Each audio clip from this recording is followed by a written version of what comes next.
My wife cheated for years with my best friend.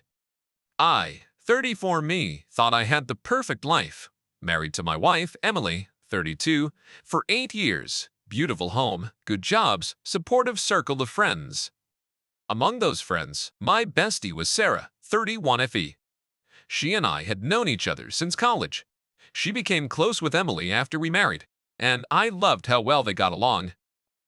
I thought Sarah was like a sister.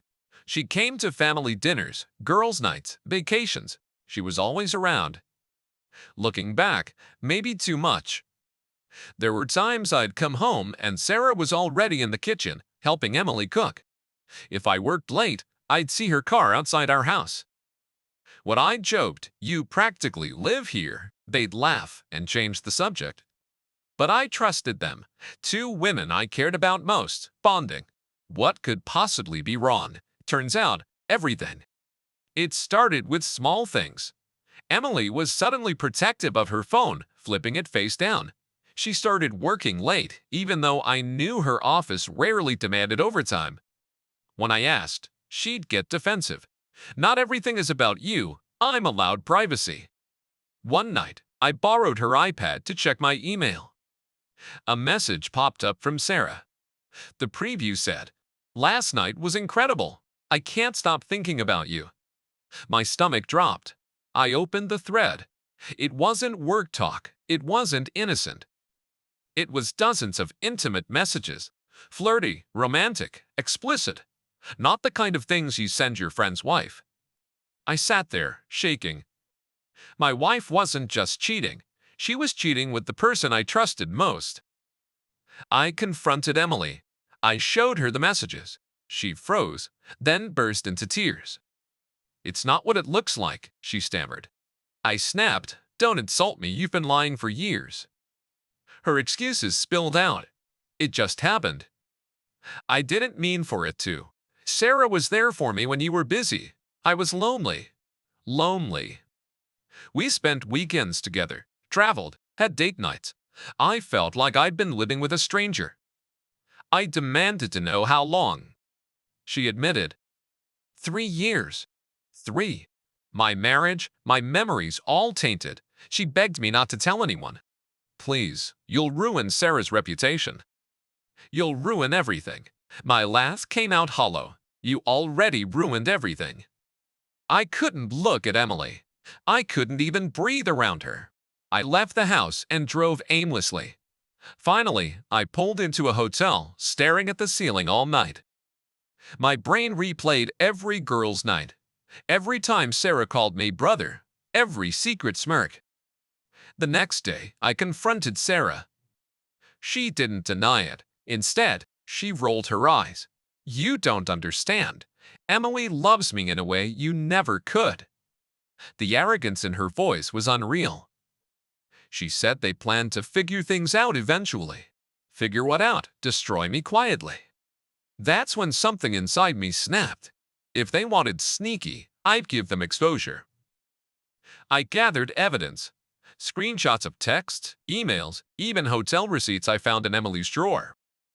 I spoke to a lawyer who confirmed everything was airtight for divorce, especially since Emily had been using joint money to fund her affair. Then I made a plan. Emily and I had our anniversary dinner coming up. We'd invited close friends and family to a restaurant. I decided that would be the night. Not out of pettiness, out of self-respect. Everyone thought we were couple goals. They deserved to know the truth. The night came. Emily dressed up, all smiles. Sarah arrived too, acting like she hadn't blown up my life. I played along, smiling, toasting. Inside, I was shaking. Halfway through dinner, I stood and tapped my glass. "I want to thank everyone for celebrating 8 years of marriage with us," I began. Emily beamed.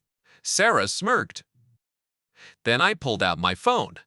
Marriage is built on trust, but sometimes trust gets broken. By the person you marry, and by the person you call your best friend.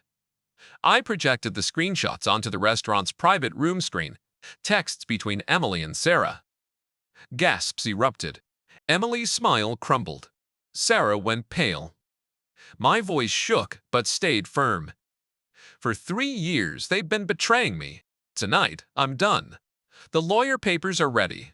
Emily, Sarah, enjoy each other. You're free. And so am I. The room was dead silent. Then whispers. Then outrage. Emily sobbed. Sarah stormed out. I walked away, head high, heart shattered but lighter. The fallout was nuclear. Family members cut Emily off, furious at the betrayal. Friends unfriended Sarah instantly. Emily begged me privately, "We can fix this. Don't throw it all away." Fix? After years of lies. No chance. Sarah tried to spin it, telling mutual friends I was controlling. But the screenshots destroyed her credibility. People saw her for who she was. I filed for divorce the next week. My lawyer said it was one of the cleanest cases he'd ever seen. Emily's use of joint funds on the affair meant I'd likely get the house. For once, karma was on my side. Now, months later, the dust has settled. Emily lives alone. Sarah disappeared from our circle completely. I hear rumors they're still together, but honestly, I don't care. My life is finally mine again.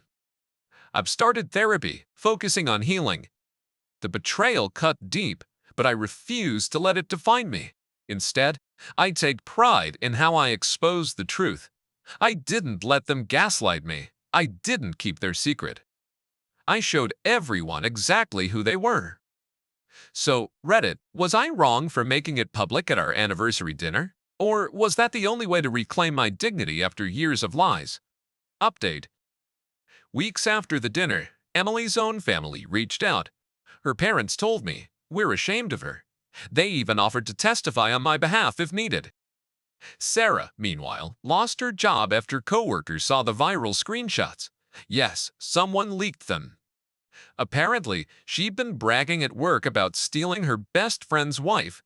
That arrogance cost her everything. As for me, I'm not dating yet, but I feel free.